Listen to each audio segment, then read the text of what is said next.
ಸಿರಿಧಾನ್ಯಗಳಲ್ಲಿ ಒಂದಾದ ರಾಗಿ ಯಾರಿಗೆ ಗೊತ್ತಿಲ್ಲ ಹೇಳಿ. ಈ ರಾಗಿ ಉಪಯೋಗಿಸಿ ನಾವು ರಾಗಿ ಗಿಣ್ಣ ಅಥವಾ ರಾಗಿ ಕಿಲ್ಸ ಯಾವ ರೀತಿ ಮಾಡೋದು ಅಂತ ಹೇಳ್ತಾ ಇದ್ದೀನಿ. ಏನೇನು ಸಾಮಗ್ರಿಗಳು ಬೇಕು? ರಾಗಿ ಮೇಯ್ನ್. ರಾಗಿ 1 kg ಕ್ಲೀನಾಗಿರೋದು, ಜೊತೆಗೆ ಬೆಲ್ಲ. ಉಂಡೆ ಬೆಲ್ಲ ತಗೊಂಡ್ರೆ ತುಂಬ ಒಳ್ಳೆಯದು. ಉಂಡೆ ಬೆಲ್ಲ ಸುಮಾರು 1/4 ಉಂಡೆ ತಗೊಂಡಿದ್ದೀನಿ.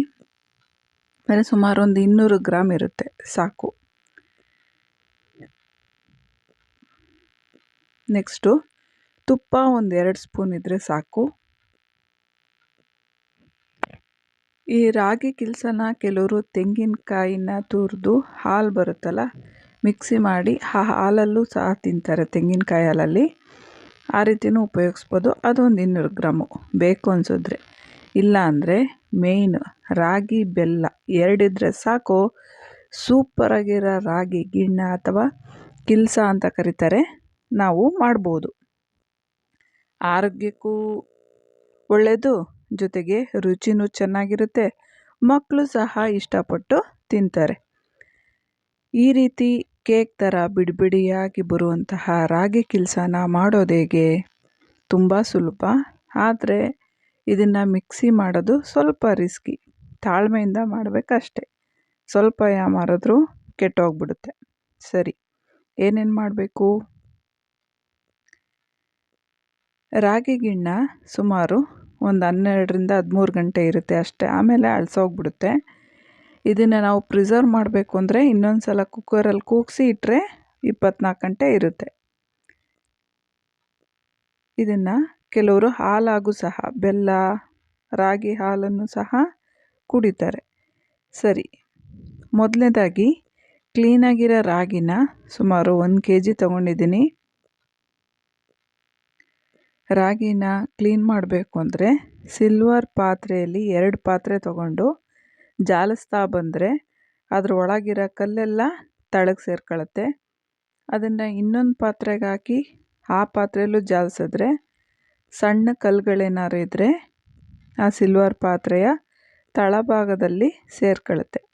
ಈ ರೀತಿ ಕ್ಲೀನ್ ಮಾಡಾದಮೇಲೆ ನಾನು ರಾತ್ರಿ ನೆನೆಸಿ ಬೆಳಗ್ಗೆ ಇದನ್ನು ಮಾಡಿದ್ದೆ. ಸುಮಾರು 6 ಗಂಟೆಗಳ ಕಾಲ ನೆನೆದ್ರೆ ಸಾಕು. ನಾನು ಆ ರೀತಿ ಕ್ಲೀನ್ ಮಾಡಿಕೊಂಡು ರಾತ್ರಿ ಸುಮಾರು 1 kg ರಾಗಿನ ಚೆನ್ನಾಗಿ ಕಿವುಚಿ ಮೇಲೆ ಹೊಟ್ಟು ಥರ ಇರುತ್ತೆ, ಅದೆಲ್ಲ ಹೋಗುವ ಹಾಗೆ ಒಂದು 3-4 ಸಲ ತೊಳೆದು ರಾತ್ರಿ ನೆನೆಹಾಕಿದ್ದೀನಿ. ಬೆಳಗ್ಗೆ ಆ ಮೇಲಿನ ನೀರನ್ನೆಲ್ಲ ಬಸ್ಕೊಂಡು ಒಂದು ಮಿಕ್ಸಿ ಜಾರ್ ತೊಗೊಂಡು ಅದಕ್ಕೆ ಹಾಕಿ ಸ್ವಲ್ಪವೇ ರುಬ್ಕೊಳ್ಳಿ. ಸ್ವಲ್ಪ ನೀರನ್ನು ಹಾಕಿ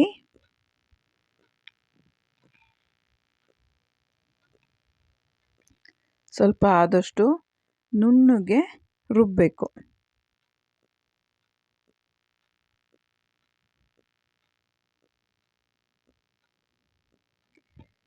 ಈಗ ರುಬ್ಬಾಯಿತು. ಇದನ್ನು ಒಂದು ದೊಡ್ಡ ಜರಡಿನೇ ತೊಗೊಂಡಿದ್ದೀನಿ ಹಿಟ್ಟು ಚೆಲ್ಸೋದು. ದಪ್ಪ ತಳ ಇರೋ ಪಾತ್ರೆ, ನಾನಿಲ್ಲಿ ಕುಕ್ಕರ್ ಪಾತ್ರೆನೇ ತೊಗೊಂಡಿದ್ದೀನಿ. ತಳ ಬೇಗ ಹಿಡಿದ್ಬಿಡುತ್ತೆ, ಅದಕ್ಕೆ ಸ್ವಲ್ಪ ದಪ್ಪ ತಳ ಇರೋ ಪಾತ್ರೆ ತೊಗೊಂಡ್ರೇ ಒಳ್ಳೆಯದು. ಜರಡಿ ಅಗಲ ಇದ್ದಷ್ಟು ಬೇಗ ಸೋಸ್ಕೋಬೋದು. ಚಿಕ್ಕದಾದರೆ ಸೋಸೋದು ತುಂಬ ಕಷ್ಟ. ಯಾಕೆ ಅಂದರೆ ರುಬ್ಬಿರೋ ಮಿಶ್ರಣ ರಾಗಿ ಮತ್ತು ನೀರು ರುಬ್ಬಿದ್ರೆ ಅದು ಗಟ್ಟಿಗೆ ಬರುತ್ತೆ. ಎಷ್ಟು ಸೋಸಿದ್ರೂ ಬೇಗ ರಾಗಿ ಹಾಲು ಕೆಳಗೆ ಇಳಿಯಲ್ಲ. ಅದಕ್ಕೆ ಹಿಟ್ಟು ಜಲಿಸುವಂತಹ ಜರಡಿನೇ ತಗೊಂಡು ಅದರಿಂದ ಒತ್ತಿ ಈ ರಾಗಿ ಹಾಲನ್ನು ಕುಕ್ಕರ್ಗೆ ಸೋಸ್ಕೊತಾ ಇದ್ದೀನಿ. ಕುಕ್ಕರ್ ತಳ ದಪ್ಪ ಇರೋದ್ರಿಂದ ಅದೇ ಒಳ್ಳೆಯದು.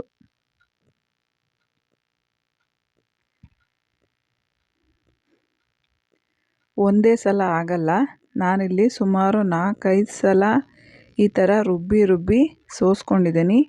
ಒಂದು ಸಲ ರುಬ್ಬಿದ ಈ ಮಿಶ್ರಣವನ್ನು ಸೋಸಿ ಆದಮೇಲೆ ಇನ್ನೊಂದು ಸ್ವಲ್ಪ ನೀರು ಹಾಕಿ ಮತ್ತೆ ಸೋಸ್ಕೋಬೇಕು. ಇದು 2ನೇ ಸಲ ರುಬ್ತಿರೋದು, ಅದೇ ಮಿಶ್ರಣನೇ.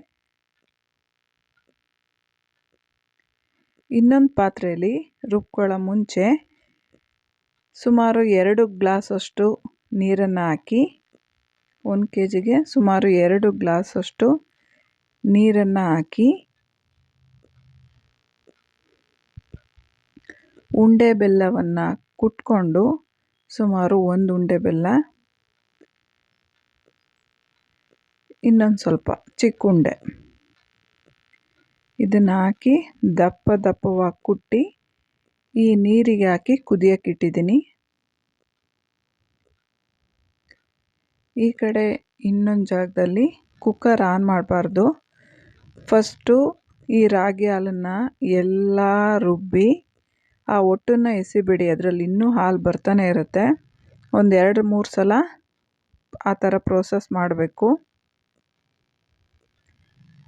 ಈಗ ತೆಳ್ಳಗೆ ಅನ್ನಿಸ್ತಿದೆ, ಆದರೆ ಕುದಿಯೋಕ್ಕಿಟ್ರೆ ಬೇಗ ಗಟ್ಟಿ ಆಗಿಬಿಡುತ್ತೆ. ಏಲಕ್ಕಿ ಮತ್ತು ಸಕ್ಕರೆನ ಸೇರಿಸಿ ಒಂಚೂರು ಕುಟ್ಟಿ ಹಾಕ್ತಾಯಿದ್ದೀನಿ. ಸಕ್ಕರೆ ಕುಟ್ಟೋಕ್ಕೋಸ್ಕರ ಅಷ್ಟೇ, ಒಂದು 1/4 ಸ್ಪೂನ್ ಅಷ್ಟಿದೆ. ಏಲಕ್ಕಿ ಒಂದು 3, ಏಲಕ್ಕಿ ಸಕ್ಕರೆ 2 ಸೇರಿ ಲಟ್ಟಣಿಗೆ ಅರೆದ್ರೆ ಒಳ್ಳೆ ಪುಡಿ ಆಗುತ್ತೆ. ಆ ಪುಡಿನ ಈ ಮಿಶ್ರಣಕ್ಕೆ ಸೇರಿಸಿದ್ದೀನಿ. ಗ್ಯಾಸ್ ಇನ್ನೂ ಆನ್ ಮಾಡಿಲ್ಲ. ಇದಕ್ಕೆ ಬೆಲ್ಲದ ಮಿಶ್ರಣವನ್ನು ಸೇರಿಸಿ ಡೈರೆಕ್ಟ್ ಈ ರೀತಿಯೂ ಹಾಲನ್ನು ಕುಡಿತಾರೆ. ಈಗ ಗ್ಯಾಸ್ ಆನ್ ಮಾಡಿ ಸಣ್ಣ ಉರಿಯಲ್ಲಿ ಕುದಿಯೋಕೆ ಇಟ್ಟಿದ್ದೀನಿ. ಅಷ್ಟರಲ್ಲಿ ಇನ್ನೊಂದೆರಡು ದೊಡ್ಡ ಪ್ಲೇಟ್ ಅಥವಾ ತಟ್ಟೆಯನ್ನು ತಗೊಂಡು ಅದಕ್ಕೆ ತುಪ್ಪವನ್ನು ಸವರಿ ರೆಡಿ ಮಾಡಿ ಇಟ್ಕೊಂಡಿದ್ದೀನಿ. ರಾಗಿ ಗಿಣ್ಣ ನಾವು ಅದಕ್ಕೆ ಹಾಕಿದ ಮೇಲೆ ಅಂಟ್ಕೊಂಡ್ಬಿಡುತ್ತೆ, ಅದಕ್ಕೆ ಮೊದಲೇ ತುಪ್ಪವನ್ನು ಸವರಿ ರೆಡಿ ಮಾಡಿ ಇಟ್ಕೊಂಡಿದ್ದೀನಿ. ಈಗ ರಾಗಿ ಹಾಲನ್ನು ಕುದಿಯೋಕೆ ಇಟ್ಟಿದ್ದೀನಿ. ಆದಷ್ಟು ಸಣ್ಣ ಉರಿಯಲ್ಲೇ ಮಾಡಬೇಕು. ಒಂದು 6-7 ನಿಮಿಷ ಸಣ್ಣ ಉರಿಯಲ್ಲಿ ಕುದ್ದಾದ ತಕ್ಷಣ ಬೆಲ್ಲ ನೀರು ನಾವು ಕುದಿಯೋಕೆ ಇಟ್ಟಿದ್ವಲ್ಲ ಅದು ಕರಗಿರುತ್ತೆ. ಅದನ್ನು ಸಹ ಡೈರೆಕ್ಟ್ ಬೆಲ್ಲದ ನೀರನ್ನು ಸೋಸ್ಕೋಬೇಕು. ಬೆಲ್ಲದ ನೀರನ್ನು ಸೋಸ್ಕೋಬೇಕು, ತಳದಲ್ಲಿ ಕಲ್ಲಿರುತ್ತೆ. ಈಗ ಬೆಲ್ಲದ ನೀರು ಕುದ್ದಿರುತ್ತೆ, ಹಾಗಾಗಿ ಇದಕ್ಕೆ ಹಾಕಿದ ತಕ್ಷಣ ರಾಗಿ ಗಿಣ್ಣ ಅಥವಾ ರಾಗಿ ಕಿಲ್ಸ ಗಟ್ಟಿ ಆಗ್ತಾ ಬರುತ್ತೆ. ಇದೇ ತುಂಬ ಇಂಪಾರ್ಟೆಂಟ್ ಟೈಮು. ಈ ಟೈಮ್ ಎಲ್ಲರೂ ನಾವು ಒಂದು ಸ್ವಲ್ಪ ಆ ಕಡೆ ಈ ಕಡೆ ಕದಲಿದ್ರೆ ಫುಲ್ ಗಂಟಾಗ್ಬಿಡುತ್ತೆ. ಹುಷಾರಾಗಿ ಸಣ್ಣ ಉರಿಯಲ್ಲಿ ಕಲಿಸ್ತಾ ಇರಬೇಕು, ಕೈ ಆಡಿಸ್ತಾ ಇರಬೇಕು. ತುಂಬ ಬೇಗ ಗಟ್ಟಿ ಆಗಿಬಿಡುತ್ತೆ. ಸಣ್ಣ ಉರಿಲಿ ಕೈ ಆಡ್ತಾನೇ ಇರಬೇಕು.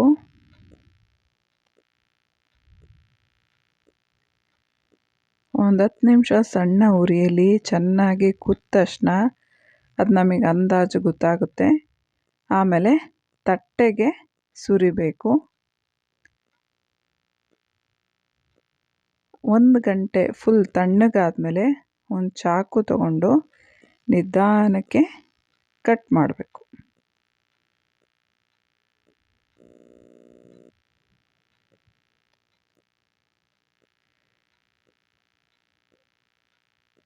ಎಷ್ಟು ಚೆನ್ನಾಗಿ ಬಂದಿದೆ ನೋಡಿ. ಇದನ್ನು ನಾವು ಸಣ್ಣ ಜರಡಿಯಲ್ಲಿ, ಸಣ್ಣ ಹೋಲಿರುವ ಜರಡಿಯಲ್ಲಿ ಸೋಸ್ಕೊಂಡ್ರೆ ಈ ರೀತಿ ನಮಗೆ ಸಿಪ್ಪೆ ಇನ್ನೂ ಕಾಣಿಸಲ್ಲ. ನನ್ನ ಜರಡಿ ಸ್ವಲ್ಪ ದಪ್ಪ ಇರೋದ್ರಿಂದ ಆ ಸಿಪ್ಪೆ ಎಲ್ಲ ಅದರಿಂದ ಹೊರಗೆ ಬಂದು ಆ ರೀತಿ ಕಾಣಿಸ್ತಾ ಇದೆ.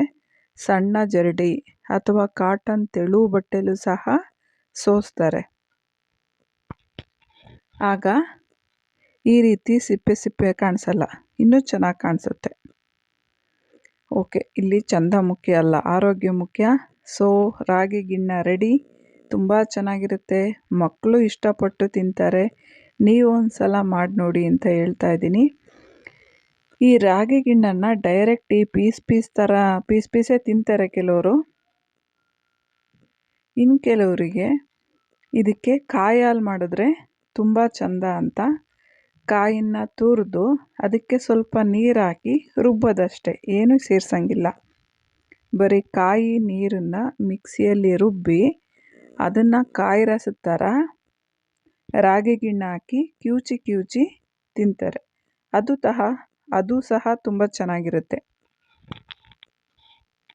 ತುಂಬ ಸಿಹಿ ಜಾಸ್ತಿ ಅನ್ನೋರು ಈ ರೀತಿ ಕಾಯಿ ಹಾಲನ್ನು ಏನೂ ಹಾಕ್ತಾರೆ, ಕಾಯಿ ನೀರು ಹಾಕಿ ರುಬ್ಬಿ ಇದನ್ನು ಕಲಸ್ಕೊಂಡು ತಿನ್ನೋದ್ರಿಂದನೂ ಸಹ ತುಂಬ ಅದ್ಭುತ ರುಚಿ ಇರುತ್ತೆ.